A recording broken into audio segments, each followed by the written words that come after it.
di Jurnal Budaya Nusantara ya di Universitas Aji Buwana Surabaya. Saya mengklasifikasikan ada tujuh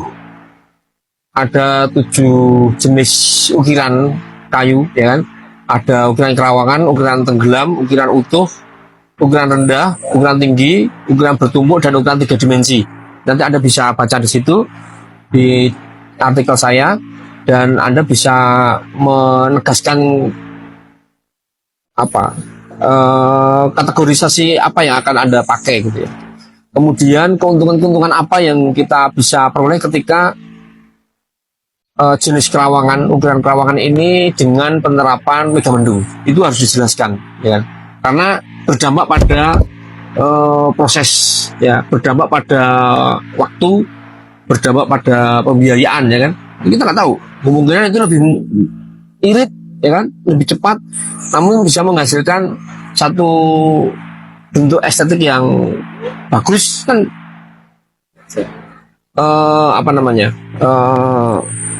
Misi kita kan membawa itu, karena apa? Kita harus bisa mempertanggungjawabkan karya ini nanti ke publik ya. Ketika kita tampilkan produk yang sedemikian rupa, kemudian itu terlalu mahal kan tidak prepare untuk masyarakat, ya kan? Atau minimal bagaimana bahwa komposisi keberadaan karya ini sendiri itu bisa punya bargaining bahwa oh ini memiliki nilai estetika, tapi di sisi lain dengan biaya yang budget yang tidak mahal sudah bisa mendapatkan satu produk yang berkualitas. Begitu ya, nanti dibaca ya. Belum punya nanti tak kasih linknya, atau tak kasih linknya saja ya nanti ya, di Jurnal Budaya Nusantara tadi ya.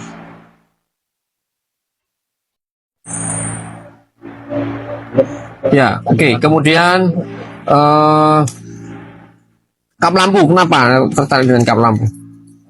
Apa orientasinya Anda kap lampu apa? Ini kan jadi saya aplikasinya adalah di interior dinding di sini. Kemudian kenapa saya mengambil ini adalah anti penciptaan tiba saja itu dia membantu untuk mengisi ornamen ya. Jadi saat kita di cahaya tadi keluar ada beberapa ruang space yang cukup mungkin saya kosong, tidak terlalu banyak ornamen 3D-nya. Dan situ mungkin akan dibantu oleh kap lampunya. Cahayanya yang keluar. Dan saya pikir ketika saya melihat di lapangan pekerjaan beberapa kali pada event itu lampu itu berada di atas plafon atau di plafonan, dan saya kurang menilai itu terlalu umum lah. Nah, bagaimana pengaplikasian motif itu tidak, motif yang pada di dinding itu tidak melukai dinding utama, tapi dengan adanya kap lampu ini dia mampu memberikan gambaran ornamen yang cukup. Oke, berarti Anda sudah mencoba untuk mencari satu novelty ya, mencari kebaruan dari karya Anda ya. Meskipun ini nanti bukan untuk karya utama ya, di bahasanya bukan karya utama ya, karya pendukung ya. Tidak apa-apa, itu menjadi satu hal yang perlu disiapkan. Jadi mulai dari sekarang Anda sudah berpikir tentang kebaruan ya, tentang novelty yang akan diungkapkan di tugas akhir nanti. Tentunya yang diharapkan bukan hanya bentuk yang baru ya, karena itu jelas ya, tentunya di situ bentuk yang baru. Tetapi bagaimana konsep-konsep ini bisa melatar belakangi apa fungsi dari bentuk baru itu. Mungkin mereduksi tadi yang saya sampaikan, mereduksi waktu produksi ya kan, mereduksi rupiah ya kan, kemudian mereduksi material ya, utamanya juga rupiah, kemudian memproduksi teknis lebih sederhana atau apa itu mulai dipikirkan ya. Jadi mulai dipikirkan sehingga nanti di TA sudah lebih lancar lagi. Oke, berarti itu nanti ke dinding ya. Iya.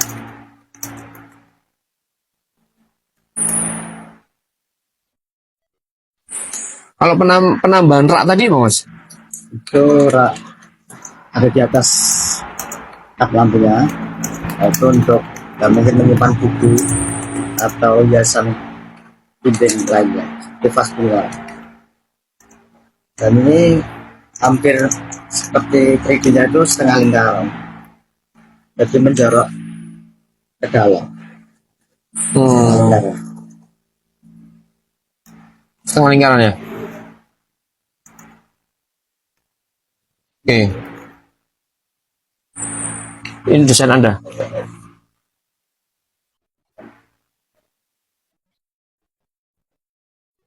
Ini tampak Tambah kebalik. Oh ya, oke.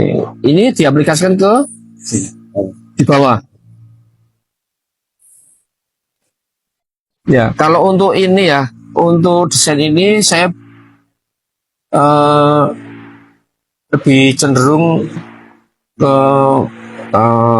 melingkari dari produk Anda, jadi tidak hanya di bawah saja nanti tentunya ya kan, bisa di atasnya atau samping kanan kiri, atau ini kan lubang ini dinding langsung.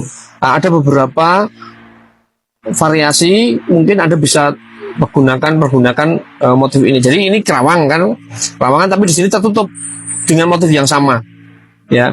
Ada keseimbangan yang bisa ditampilkan nanti ketika ini. Tapi karena kalau seperti ini terlalu kosong ya, terlalu kosong, silahkan nanti ini lah Mas, tutup ya. Yang di bawahnya ini jangan hanya garis begini saja, jangan hanya, tapi sesuai bentuk dari mega mendung ya.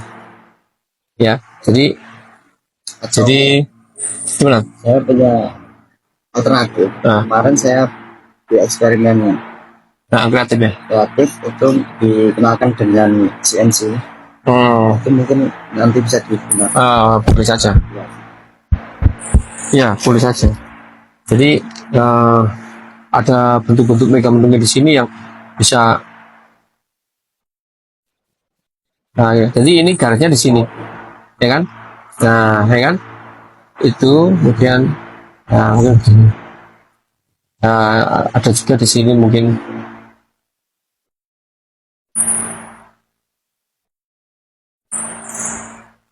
Ya. Nah, jadi bentuknya outline-nya nanti sini. Ya, outline-nya di sini. Paham benar saya? Nah, ini sama dengan kanan dan kiri, kemudian keseimbangan bisa lebih dilihat ya. Proporsi keseimbangan lebih bisa dilihat. Kalau di sini kurang. Kalau di sini kerawang, ini kerawang lah, ini kerawang. Ya, ini ukiran utuh ya bisa ya.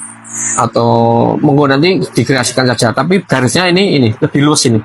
Ya. Berarti agak keluar ya di sini. Ya betul. Ya ada yang keluar gini loh. Ya. Kira-kira seperti itu. Nanti lebih secara estetis lebih nilainya naik lah. Ya. Kayu yang Anda gunakan apa? Ini kan jadi sama multi black untuk dindingnya. Semua. Ini multi black. Oh iya, paham. Ya, ada lapisan plastiknya itu, tapi lebih tampak estetik juga. Jadi itu sebenarnya. Oh, ini ada lingkarannya begini ya? Ini mempermudah saya untuk. Desainmu ini karena kenapa ya? Iya, Ini salah ya desainnya ya? Ya oke, apa? Tapi ini di double ini berarti kalau seperti ini berarti ini keluarin nanti. Nah, keluar dari sini. Ya kan? Kira-kira begitu ya. Oke, kayu jati. Kenapa nggak jati semua? Mungkin agar minim budget juga. Apa tadi belakangnya apa? Ini multi black yang 4 cm. Karena saya juga punya pekerjaan sering menggunakan bahan itu juga. Tapi untuk pengaplikasian rak ya. kompleks juga. Oke. Tapi ditambahin motifnya ya. Boleh tambahin untuk biar lebih estetis. Nilai estetisnya biar lebih tinggi. Baik, saya kira itu David. Selanjutnya. Terima kasih Pak.